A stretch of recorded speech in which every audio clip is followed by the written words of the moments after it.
So, what do you do when someone answers, "How are you?" honestly? Years ago, a mentor gave me some advice. He said, at work, when people ask, "How are you?" they're only expecting one of two answers: "I'm fine" or "I'm good." He was probably right. So I started to have a little fun with it. When people asked how I was, I'd say, "I'm effervescent," or "I'm sparkling," or "I'm unstoppable." And everyone I worked with knew that if I ever said, "I'm peachy," I was probably a little tired and not quite at my best.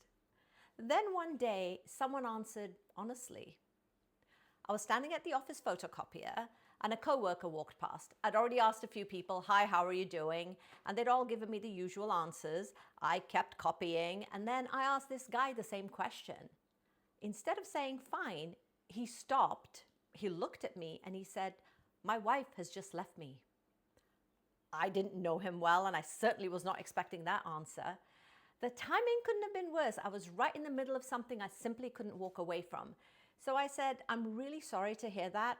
I need to finish this. Do you have a little bit of time, maybe in half an hour?" Half an hour later, we met in the cafeteria.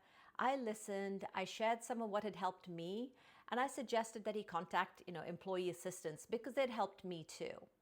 I don't remember everything we talked about that day, but I do remember this. That conversation has stayed with me for years.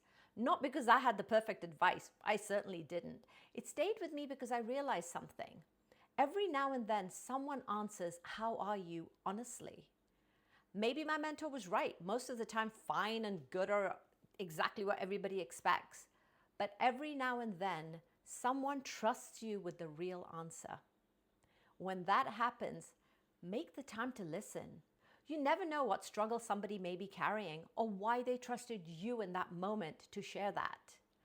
Sometimes the most important thing you can give someone is your time and your willingness to listen.